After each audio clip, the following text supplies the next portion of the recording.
Paz do Senhor, meu irmão, minha irmã, bom dia, boa tarde, boa noite.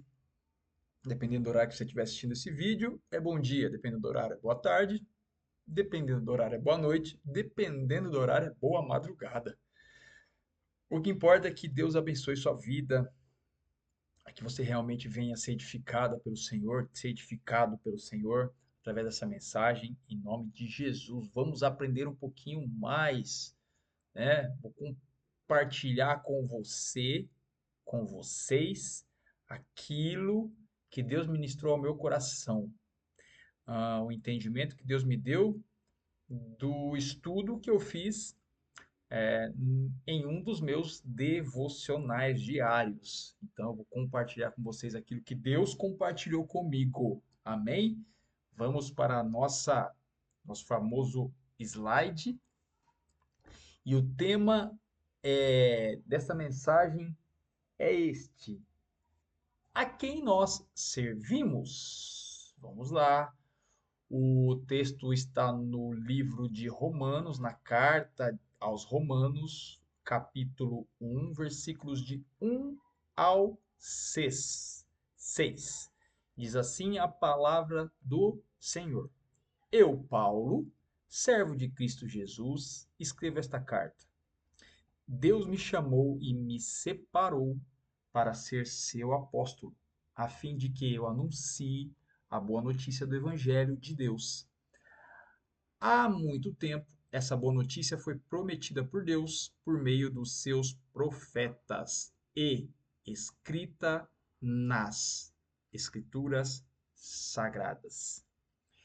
Ela fala a respeito do Filho de Deus, o nosso Senhor Jesus Cristo, o qual, como ser humano, foi descendente do rei Davi. E quanto à sua santidade divina, a sua ressurreição provou com grande poder que ele é o Filho de Deus. Por meio de Cristo, Deus me deu a honra de ser apóstolo no serviço de Cristo para levar pessoas de todas as nações a crerem em Cristo e a serem obedientes a Ele. Entre essas pessoas estão vocês que moram em Roma, a quem Deus tem chamado para pertencerem a Jesus Cristo. Amém e amém. Então vamos começar estudando, entendendo aquilo que Deus quer falar conosco. Primeiramente, ser servo. Então, Paulo diz: Eu, Paulo, servo de Cristo Jesus, escreva esta carta. Então, Jesus ele vai ensinar para nós, não só nesse texto de Mateus, mas eu trouxe esse texto, no texto de Mateus, capítulo 6, versículo 24. Jesus fala assim: Ninguém pode servir a dois senhores, pois odiará um e amará o outro, ou se dedicará a um e desprezará o outro. Vocês não podem servir a Deus e a Mamon. Aqui, Jesus ele fala de dois senhores, né? Deus e Mamon. Mamon, no caso aqui, é o dinheiro. Tem muitos textos que falam: vocês não podem servir a Deus e ao dinheiro. Mamon é uma entidade. Mamon é um deus com D minúsculo, né? Era um deus na época de Jesus. Eu não lembro qual é, cultura, qual civilização cultuava a Mamon, mas Mamon era um deus, né? De novo, um D minúsculo. Então, o que que Jesus ele diz para nós aqui? Nós temos duas opções de senhores: Deus e o resto. Deus e o diabo. Porque tudo aquilo que não é Deus é treva. Tudo aquilo que não vem de Deus vem das trevas. Tudo aquilo que não vem de Deus vem do adversário, né? Vem de Satanás, vem do diabo. Então, eu sou livre para fazer o que eu quiser. Meu irmão, minha irmã, você é livre uma ova. A palavra diz: é, o mundo jaz no maligno, ou seja, o mundo é do maligno. Então, tudo aquilo que o mundo nos impõe, que o mundo nos oferece, nos torna servos. Então, se nós não servimos a Deus, nós servimos ao mundo, aquilo que o mundo apresenta, aquilo que o mundo nos coloca numa bandeja. Então, não tem como falar que nós não servimos a ninguém. Eu sou livre. Não tem ninguém livre. A nossa mente, ou ela é direcionada pelo Espírito Santo de Deus, ou ela é direcionada por outros espíritos e esses não provêm de Deus. Então, temos opções, mas não temos ausência de Senhor. Alguém, ou melhor, vocês, nós servimos alguém, consciente ou inconscientemente, quer você queira, quer você não queira, mas servimos. Eu, no seu lugar, se você não faz, se você não é, te aconselho a ser servo, serva de Jesus, porque é o único caminho que nos leva à vida eterna, à salvação. Ser separado. Paulo diz: Eu, Paulo, servo de Cristo Jesus, escrevo esta carta. Deus me chamou e me separou para ser seu apóstolo, a fim de que eu anuncie a boa notícia do Evangelho de Deus. Ser separado. No Novo Testamento, a palavra grega para santo é hagios, que também significa separado para Deus, consagrado ao Senhor, dedicado a um propósito santo. Em outras palavras, ser santo significa ser separado do pecado e dedicado a Deus. O que eu quero dizer aqui? Paulo era santo. Paulo foi santo, porque ele vivia a serviço de Deus, dedicado ao propósito do Senhor, consagrado a Deus. Paulo foi santo. Paulo não é santo. Paulo está descansando, esperando a volta do Senhor Jesus. Existem pessoas que canonizam, existem religiões que canonizam, ou seja, tornam santos aqueles que já morreram. E quem morreu, morreu.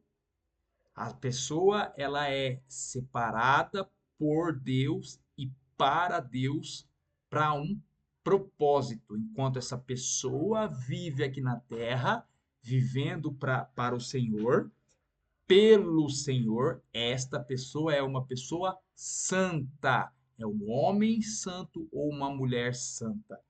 Depois que essa pessoa morre, essa pessoa está descansando, ela não pode fazer mais nada, nem por mim, nem por você, nem por ninguém, porque a Bíblia diz que ao homem cabe morrer uma só vez, e depois disso vem o juízo. Tem uma parábola do rico e do Lázaro que Jesus nos mostra que quem morreu, morreu e não tem como se comunicar com a terra, com os seres humanos. Então, Paulo foi santo, porque ele era separado. A palavra santo significa a pessoa que é separada para Deus, consagrada ao Senhor para um propósito. E no caso de Paulo, o propósito era pregar o evangelho. Então, Paulo foi, Paulo não é santo. Ser discípulo.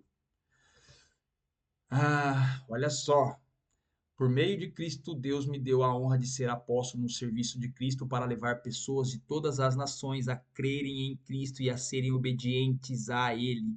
Entre essas pessoas estão vocês que moram em Roma, a quem Deus tem chamado para pertencerem a Jesus Cristo. Eu vou complementar com essa mensagem que está no Evangelho de Mateus, no capítulo 28, versículos 19 e 20. Jesus disse assim: Portanto, vão e façam discípulos de todas as nações, batizando-os em nome do Pai, do Filho e do Espírito Santo, ensinando-os a obedecer a tudo o que eu ordenei a vocês. O discípulo, volto aqui para Paulo, o discípulo de Cristo, ele leva a mensagem, leva o evangelho, né? Ele prega o evangelho a todas as nações, prega o evangelho para as pessoas, ensina as pessoas a crerem em Jesus e a serem obedientes a ele. Isso é ser discípulo. Jesus disse aqui: vão e façam discípulos. Discípulos fazem discípulos. Discípulos fazem discípulos. O discípulo é um aprendiz. Ele aprende, coloca em prática e passa adiante. É isso que Jesus pede aos seus discípulos, aos cristãos verdadeiros. Cristão verdadeiro, cristã verdadeira, forma discípulo de Jesus. Como é que eu formo o discípulo de Jesus? Eu preciso estar em Jesus. E a Bíblia diz: aquele que diz estar nele deve andar como ele andou. Precisamos buscar em Deus caminhar como Jesus caminhou. E assim, através dele também, formar outras pessoas como ele. É isso que um discípulo, um cristão genuíno faz. Cristão genuíno, discípulo que não faz discípulos, não é discípulo de Jesus. Não é cristão cheio do Espírito Santo. Nós precisamos levar a palavra àqueles que não conhecem. Se nós não fizermos isso, nós somos egoístas e o egoísmo não vem de Deus. Logo, não somos cheios do Espírito Santo. A Bíblia. Paulo vai dizer: há muito tempo essa boa notícia foi prometida por Deus por meio dos seus profetas e escrita nas Escrituras Sagradas. Tem uma determinada é, é, instituição religiosa que se apossa, se diz ser detentora da Bíblia. Se diz que através dela as sagradas escrituras vieram a existir. As sagradas escrituras existem muito antes dos apóstolos. As sagradas escrituras, elas existem muito antes de qualquer tipo de religião que o homem criou, porque a religião não foi criada por Jesus, a religião não foi criada por Deus, a religião foi criada pelos homens, inspiradas, desculpa, por Satanás, porque religião separa o reino. Religiosos vivem separados, cada um na sua religião. Isso não é reino. Reino é todo mundo unido. Jesus não criou religião. Jesus ele veio pregar o reino de Deus. E as escrituras sagradas, elas existem muito antes de qualquer religião existir, porque aqui diz: Deus ele prometeu por meio dos profetas e escreveu nas escrituras sagradas. Paulo está falando, antes de Paulo já existia sagrada escritura. Características de um cristão, de um discípulo. E aqui Paulo diz: por meio de Cristo, Deus me deu a honra de ser apóstolo no serviço de Cristo. Para levar pessoas de todas as nações a crerem em Cristo e a serem obedientes a Ele. Entre essas pessoas estão vocês que moram em Roma, a quem Deus tem chamado para pertencerem a Jesus Cristo. Quais são as características de um, deixa eu voltar aqui, cristão barra discípulo? Servir, obedecer e pertencer. Um cristão, ele serve a Deus, ele obedece a Deus e ele pertence a Deus. Estas são as características de um discípulo. O discípulo que não serve não é discípulo. O discípulo que não obedece ao Senhor não é discípulo. O discípulo que não pertence, que não está enxertado na árvore, na videira que é Jesus, não é discípulo. Então, que possamos compreender que viver o Evangelho não é falar, eu sou cristão, eu creio em Jesus, eu blá blá blá, eu blá blá blá, eu mimimi. Não. Falar até papagaio fala, já dizia o ditado. Nós precisamos fazer, nós precisamos pertencer, nós precisamos obedecer, nós precisamos estar enxertado na videira. Amém? Então, esse foi o estudo que Deus colocou no meu coração para poder compartilhar com vocês. Espero que possa edificar a tua vida, edificar a tua semana e que você possa realmente refletir e começar a buscar na Bíblia aquilo que Deus tem para a sua vida. Amém? Até semana que vem, se Deus quiser. Beijo no coração. Tchau, tchau.